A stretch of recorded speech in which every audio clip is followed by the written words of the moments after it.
네, 오늘은 주현후 3주입니다. 우리 지난주에 고린도전서를 보고요. 한 주 또 걸러서 마태복음을 오늘 볼 건데요. 우리가 예수님의 세례 때 모든 의를 이루기 위함이라는 가르침을 통해서 요한이 예수님께 세례를 베풀고, 그리고 이때 하늘이 열리고 우리를 가르쳐 주잖아요. 이는 내 사랑하는 아들이다. 내가 그를 기뻐한다. 그 후에 이제 예수님이 광야에 가셔서 또 유혹을 받으시죠. 그리고 그 유혹 이후에 마귀가 예수님을 떠나가고 천사들이 와서 이제 예수님을 시중들어요. 그리고 그 다음이 바로 오늘 읽어준 본문입니다. 우리 12절 보면요, 예수님이 들으셨어요. 뭘 들으셨냐면 요한이 잡혔다는 소식을 들으셨어요. 그래서 이제 갈릴리로 돌아가셨어요. 자, 굳이 요한이 잡혔다는 소식을 듣고 예수님께서 공개적인 이제 사역을 시작하신 것으로 기록하고 있어요.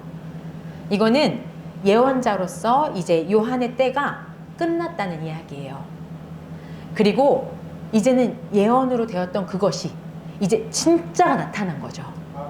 이제는 예수님의 때예요.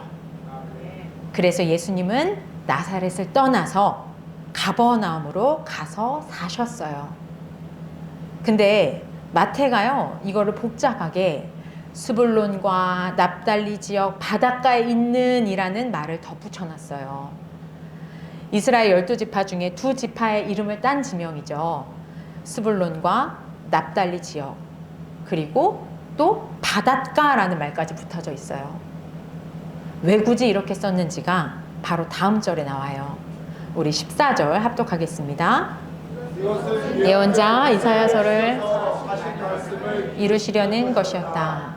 네, 우리 이사야서에 이 지명이 명확하게 나오나 봐요. 그래서 그 예언이 성취되었다는 것을 밝히려고 하는 것 같아요. 우리 제 말이 맞나? 우리 15절, 16절 합독하겠습니다. 스불론과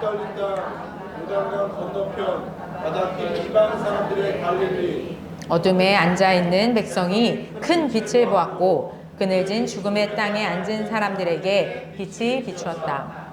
네, 우리 정확하게 스불론과 납달리 땅, 그리고 바닷길이라고 나오죠. 그리고 설명이 더 있어요. 이 땅이 어떤 땅이에요? 이방 사람들의 갈릴리예요. 그래서 이 이방 사람들을 이제 전통적인 유대인들의 시각으로 보면은 이방 사람들은 어둠 속에 있는 사람들이잖아요. 죽음의 땅에 있는 거예요. 여러분, 사실 이 본문이요, 이사야서의 말씀을 실제 이사야서 본문과 조금 달라요. 마태는요, 이사야서의 그 예언을 그대로 베껴서 옮기기보다는 이제 예수님의 사역을 설명하기 위해서 조금 더 이제 수정해서 공동체가 잘 이해할 수 있도록 예언의 의미를 더 분명하게 드러내려고 조금 이제 말을 바꾼 거예요. 근데 중요한 건 뭐냐면 이제는 예언자의 시대가 끝나고 이 구약의 예언 그대로 참 빛, 큰 빛이신, 우리 예전에 제가 큰 설명할 때 메가커피 설명했던 거 기억하시죠? 네, 그 제일 큰 빛, 이 예수님을 사람들이 이제 직접 보는 거예요. 그 갈릴리 사람들이 어둠에 지금 어떻게 하고 있다 그래요? 앉아 있다고 하잖아요. 지금 무기력한 거예요. 어둠 가운데 무기력하게 앉아 있던 그들한테 그 큰 빛이, 예수님이 이제 보이는 거예요. 훤히 어둠에 빛이 쫙 비쳤어요. 그러니까 이거 빛이 있는데 피한다고 안 보이겠어요? 그냥 훤히 다 드러나는 거죠. 작정하고 피하려고 해도 결코 피하지 않고 다 드러나는 거예요. 죽음의 땅에 앉은 사람들에게 이 빛이니까 그냥 다 드러나서 보이는 거예요. 그러니까 이제는 좌절하고 앉아있을 수가 없어요. 이제는 일어날 힘이 있는 거예요. 살아갈 수 있게 된 거죠. 이제 예수님께서 이 첫 선포를 시작하십니다. 17절이에요. 합독하겠습니다. 그때부터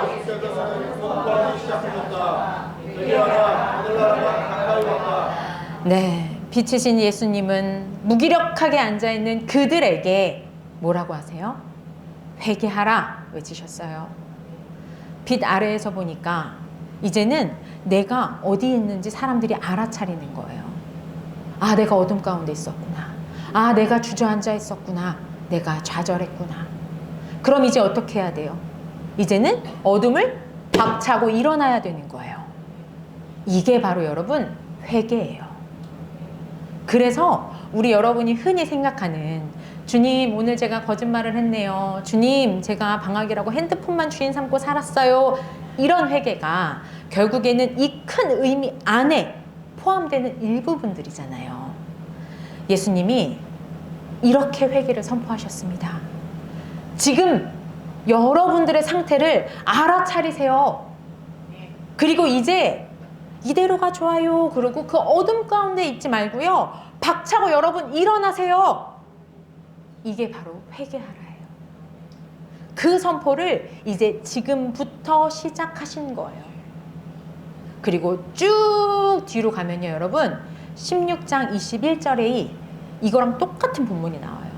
뭐라고 써있냐면 그때부터 예수께서는 시작하셨다라고 쓰고 있어요. 그리고는 이제 그 이후에 뭐라고 나오는지 아세요? 예수님의 순환과 죽음과 부활 예고가 시작돼요. 자, 그럼 정리하면요, 마태복음은요, 지금부터 예루살렘의 죽음을 향해 가시는 그 날까지 예수님은 뭘 선포하시는 거냐면 회개하라. 하늘나라가 가까이 왔다. 라고 선포하시는 삶을 사시는 거고요. 우리 16장 이후 죽음이 가까워지는 그 시점부터는 예수님이 죽음과 고난과 부활을 말씀하시는 삶이 마태복음 안에 이렇게 크게 두 단락으로 나오는 거예요.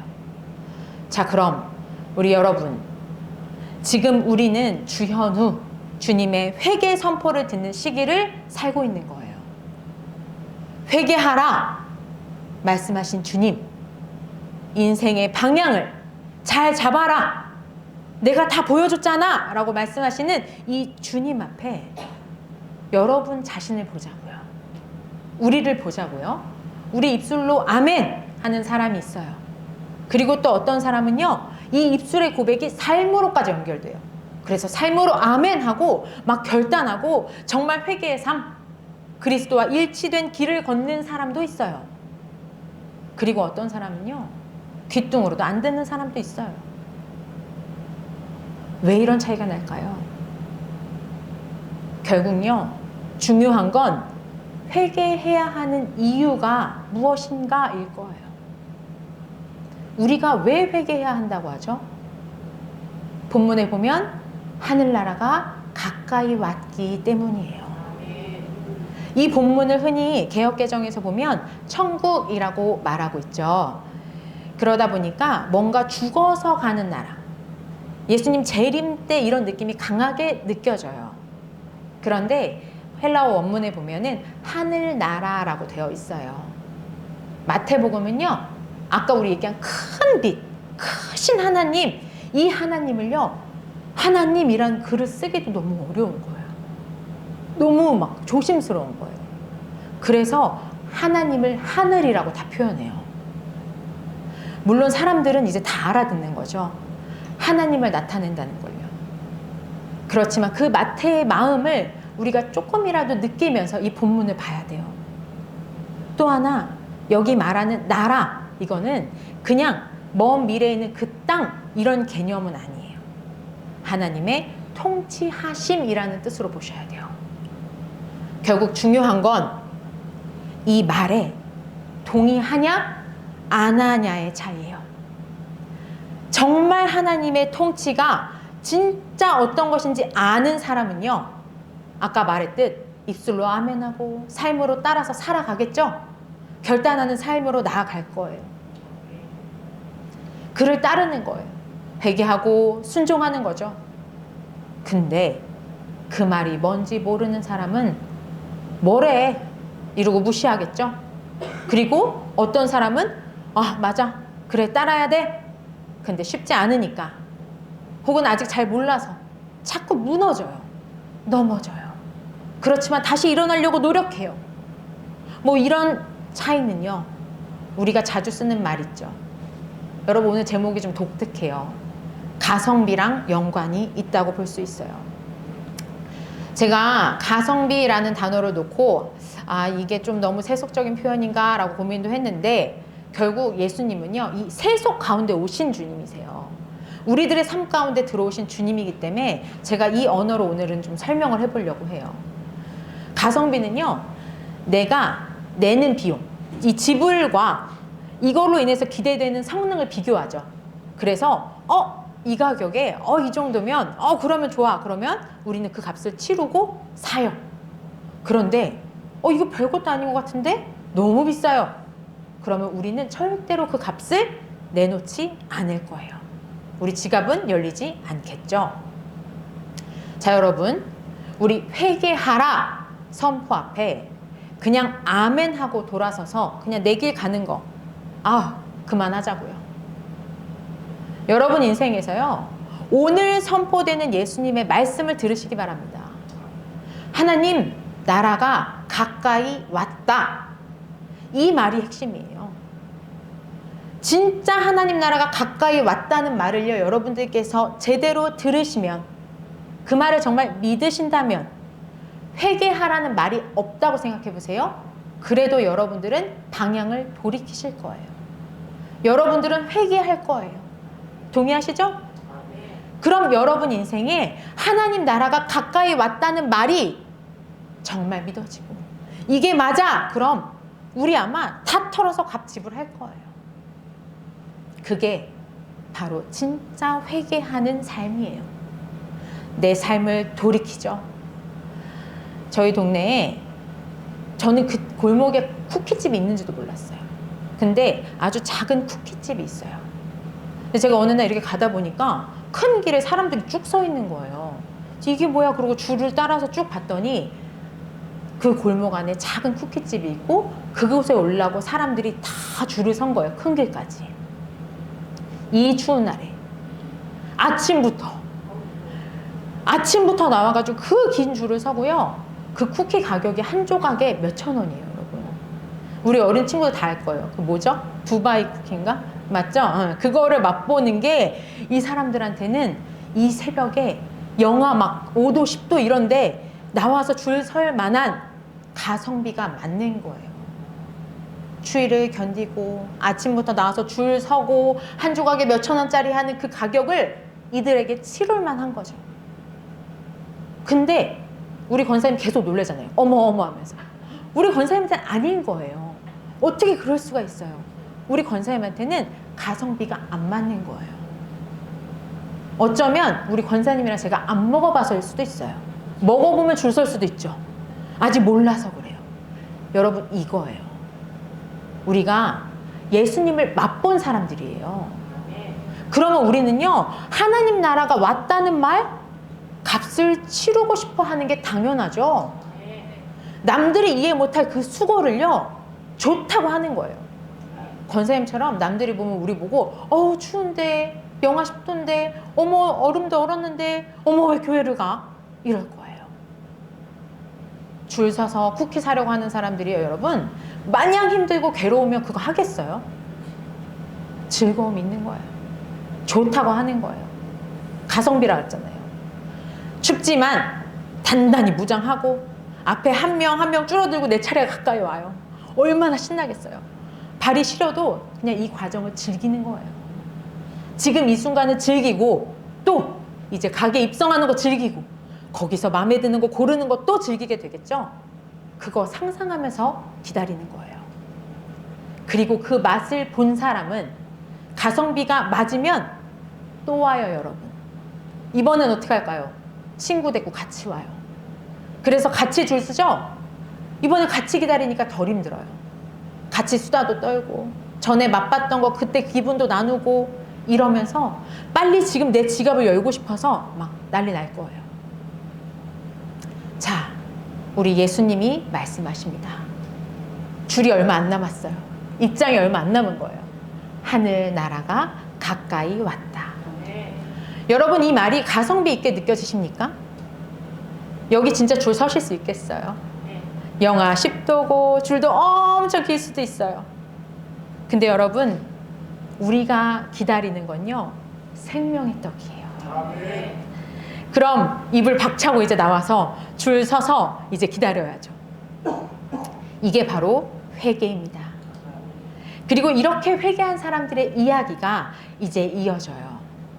예수님이 갈릴리 바닷가를 걸어가시다가 어부들을 보셨어요.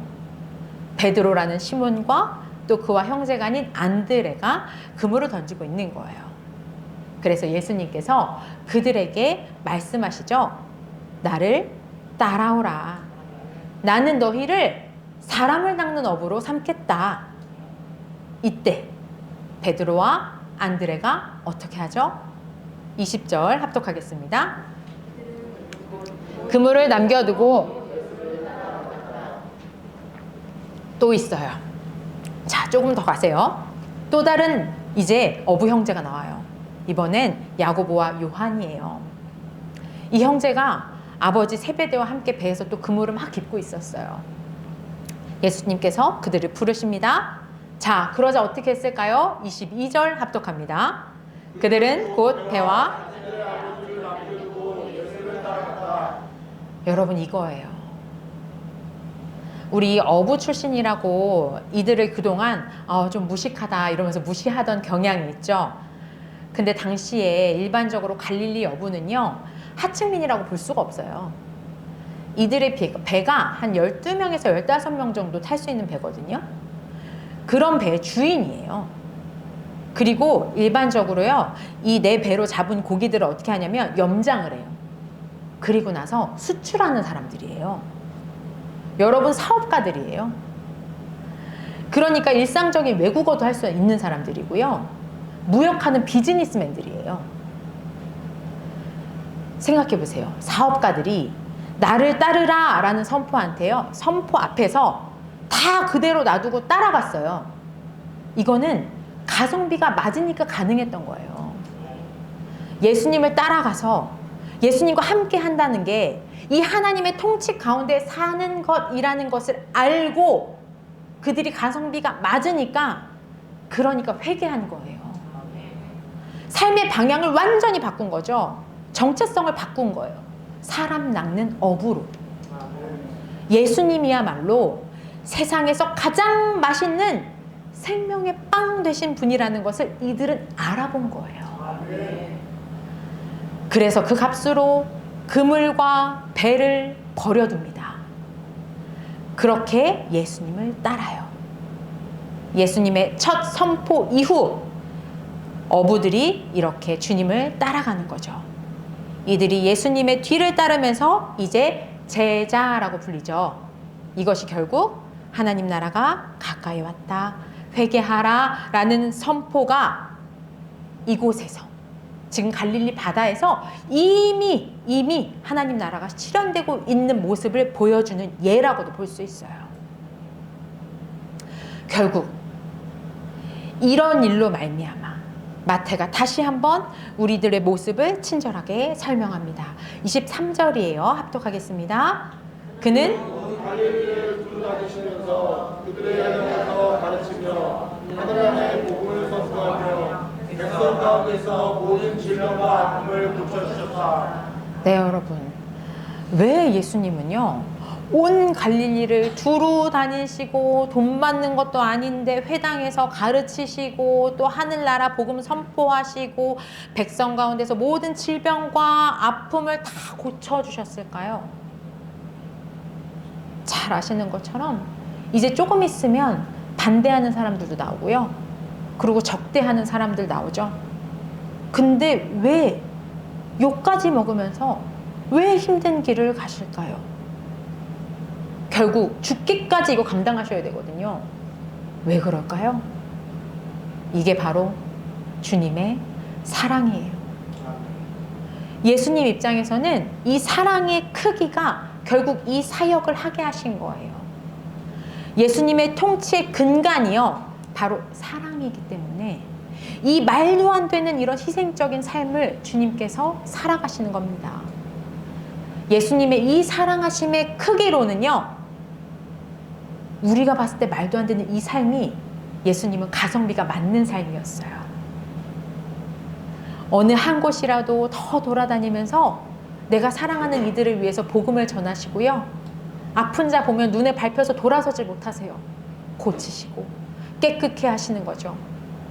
이제 마태복음 안에는 날 고쳐준다고? 가보자! 막 이러면서 고침받고 예수님 뒤를 따르는 자들이 막 등장해요.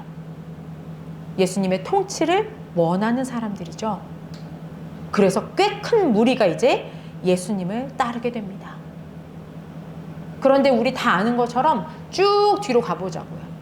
제가 서두에 말했던 것처럼 우리 예수님이 순환과 죽음을 이야기하시는 이제 16장 그 기점으로부터는 예수님께서 죽으실 때까지 사람들이 보니까 우리가 생각했던 메시아? 우리를 구원할, 우리를 지금 이 나라의 속박 가운데서 구할 메시아로서의 능력이 안 보이는 거예요. 그러자 사람들이 어떻게 해요? 예수님을 다 떠나요. 다 부인합니다. 다 버려요. 사랑하는 성도 여러분, 하나님의 통치하심을 믿으시기 바랍니다. 이분이 정말로요, 어둠 가운데 앉아있는 백성에게 진짜 큰 빛이신 분이에요. 우리가 생각하는 내 한계 속에 그려놓은 그냥 그 슈퍼히어로 말고요, 정말로 우리랑 비교도 안 되는 메가 전지전능하신 하나님이 우리를 너무너무나 사랑해서 그래서 죽음의 값을 치르는 그 하나님의 통치하심, 그 나라를 여러분 믿으세요. 그 나라가 진짜 가까이 왔어요. 하물며 요만한 쿠키 하나 그거 살려고도 열정을 부리는 사람들 우리 아까 나눴잖아요. 우리에게는 생명의 빵이 허락되었습니다. 호롱불 하나 켜놓고요, 밝아 이러면서 이대로가 좋다라고 만족하지 마시고요, 정말로 주님이 이 어둠 가운데 메가 빛을 비추심을 믿으시기 바랍니다. 그리고 이 빛에 놀라셔서 화들짝 놀라서 일어나세요. 그게 바로 회개예요. 이렇게 회개합시다. 우리의 오늘 지금 이 순간의 삶 또한 바뀔 줄 믿습니다. 우리 오늘은 아멘 했는데 내일 돼서 회사 가면 이해 안 가는 직장 상사가 있을 수도 있어요. 또 대화가 단절된 가정일 수도 있어요. 그러나 어디라도 예수님은 바로 그 가장 어두운 곳에, 우리가 무기력하게 앉아있는 그곳에 거부할 수 없는 큰 빛으로 오셨습니다.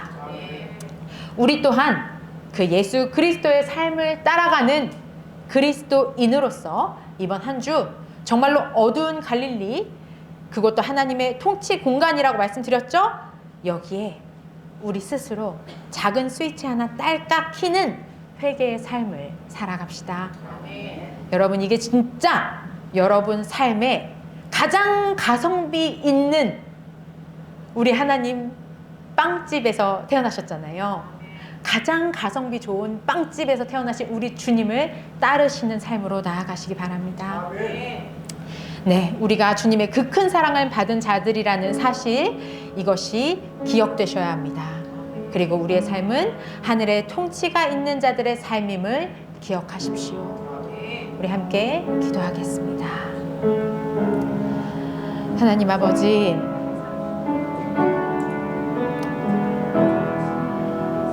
감사합니다. 우리들의 머리로, 우리들의 생각으로 어떻게 해도 가성비가 안 맞는 그 삶을 주님께서 사셨습니다. 그런데 그 이유가 바로 사랑이라고 합니다. 그 사랑에 감격한 저희들, 아버지, 이제는 베드로처럼 아버지 주의 길을 따르는 자들 되겠습니다.